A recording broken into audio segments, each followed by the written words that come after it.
Eh bien, aux nouvelles chez nous, en Abitibi-Témiscamingue, on se préoccupe de l'économie de voisins au Témis.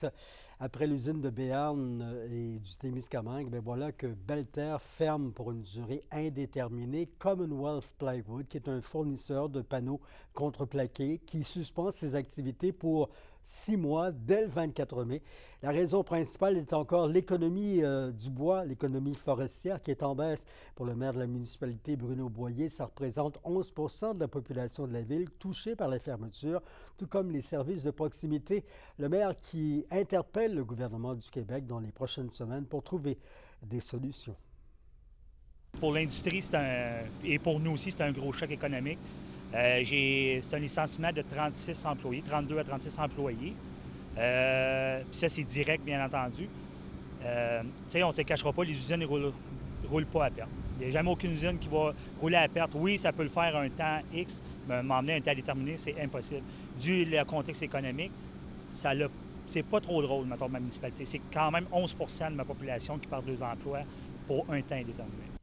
D'ailleurs, les élus du Témiscamingue s'accrochent aux perspectives de développement de la recherche en agriculture générée bientôt par l'UQAT et à l'immense visibilité que va amener pour le territoire le RAID Témiscamingue à travers le monde. Pour les décideurs, c'est un moyen de remettre les mains sur les pôles économiques d'une région littéralement flouée par des entreprises étrangères qui viennent chercher ce qu'elle avait de meilleur. Clairement, le départ ou la perte de la propriété d'une usine par des Québécois ou des Canadiens au bénéfice d'acheteurs étrangers, américains, chinois, européens, c'est toujours une perte. Parce qu'on perd non seulement la propriété d'une entreprise, mais on perd aussi la propriété intellectuelle de ce qui se fait dans l'entreprise. Et ça, c'est une perte bien plus grande.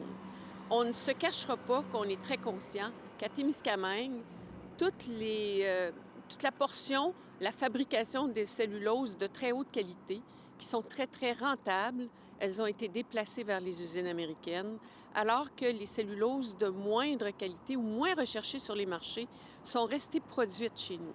Alors, la perte de propriété, c'est une perte de propriété concrète. Les retombées et les bénéfices quittent le territoire québécois, mais là, ce sont les éléments de propriété intellectuelle qu'on a perdus. C'est vrai pour Tembec, c'est vrai pour ce qui se passe en Ontario. À cela, on ajoute tout le contexte de l'industrie forestière versus les surtaxes américaines. On est dans un contexte qui n'est pas du tout favorable. D'où la très grande nécessité que le gouvernement du Québec s'assoie rapidement avec les industriels, qu'on mette en place les programmes et qu'on exprime haut et fort notre volonté de maintenir une industrie forestière forte sur le territoire québécois.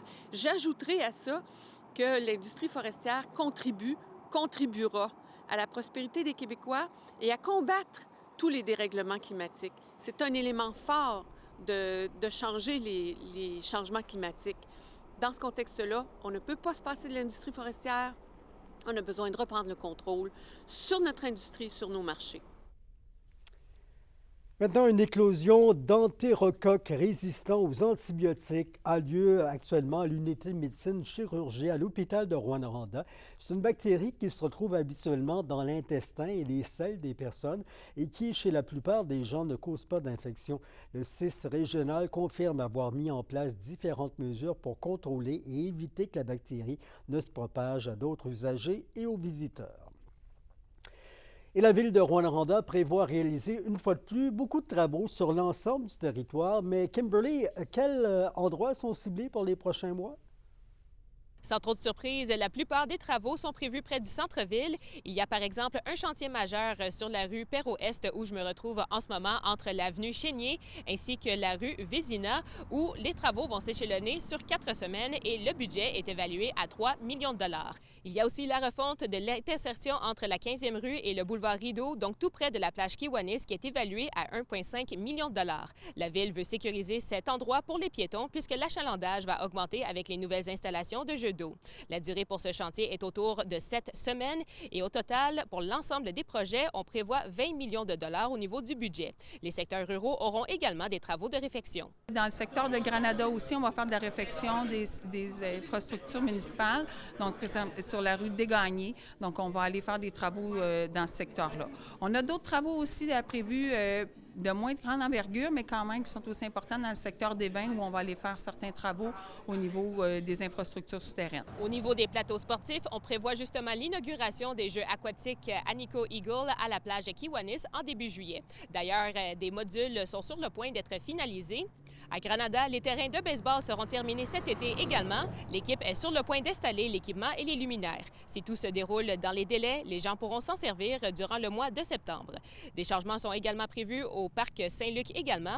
Donc, je vous laisse écouter le directeur de la vie active, culturelle et communautaire ainsi que la mairesse de Rouyn-Noranda à ce sujet.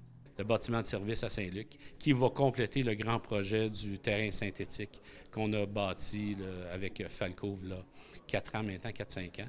On va pouvoir maintenant, avec ça, on va avoir des douches, on va avoir des vestiaires, on va avoir des toilettes, autant pour les athlètes que pour la population. Et ça va nous permettre d'avoir des compétitions et des activités de plus grande envergure à cet endroit-là, parce qu'on va avoir un site complet. On sait qu'il manque encore de plateaux sportifs intérieurs, puis les gens savent qu'on y travaille très fort. Mais aujourd'hui, on a eu vraiment de bonnes nouvelles, tant au niveau des parcs et des équipements sportifs extérieurs, c'est vraiment, puis intérieurs aussi, qu'on pense aux travaux prévus au gymnase Denis-Julien, par exemple. Les travaux seront donc en cours du mois de mai jusqu'au mois d'octobre. La Ville rappelle aux citoyens de respecter la signalisation et de ne pas déplacer les installations. Bon conseil, merci Kimberly. Il y a plusieurs membres de la communauté de Kitsisake qui sont réunis au Forestel actuellement à Val-d'Or. Les membres tiennent un premier symposium pour parler santé mentale avec différentes nations de partout au Québec. 200 personnes sont là. L'enjeu du suicide dans les communautés préoccupe. Alors, quels sont plus vulnérables? Avec ce qu'on vit dans la communauté, c'est ceux qui peuvent le vivre intégralement. Il faut aller chercher ces gens-là qui puissent faire confiance ou qui puissent être libres de soi à l'intérieur de lui-même.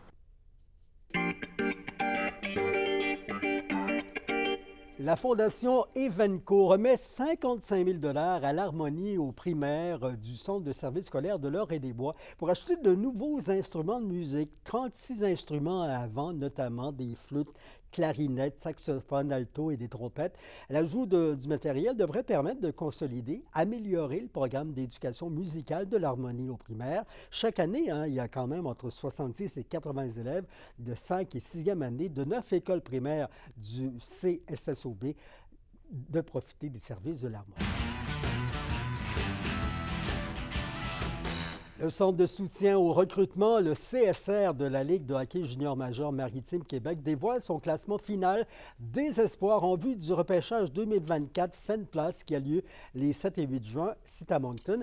Rappelons que les Foreurs de Val-d'Or sélectionnent au 2e et 3e rang après les Eagles de Cap-Breton. Le Québécois Maddox Dagenet, le fils de l'ancien joueur des Huskies de Rouyn-Noranda et du Canadien, dont on se souvient, Pierre Dagenet, qui trône au sommet des espoirs, imposant attaquant gaucher de 6 pieds 3 et 180 livres. Il a compté 42 buts, obtenu 39 passes en 35 matchs cette saison, quand même avec les Red Devils de Quinte en Ontario dans le U16 3A. Les nuages s'agglutinent ce soir en Abitibi-Témiscamingue et les températures se font fraîches avec de 0 à 2 degrés. Demain, un peu de soleil en Abitibi, mais plus de nuages au Témis. Mercure de 15 à 17 et même scénario pour samedi. C'est vos infos régionales. Demain, notre attention se dirige, entre autres sujets, sur l'omnium de robotique cuivre et or. C'est des fois en le ventre des élèves de robotique du Centre de services scolaires de Rouyn-Noranda. 14 équipes quand même participeront aux épreuves. On surveille ça, bien sûr. Passez une bonne soirée. Merci d'être fidèles à nos infos. On se retrouve demain, 17h06. Au revoir.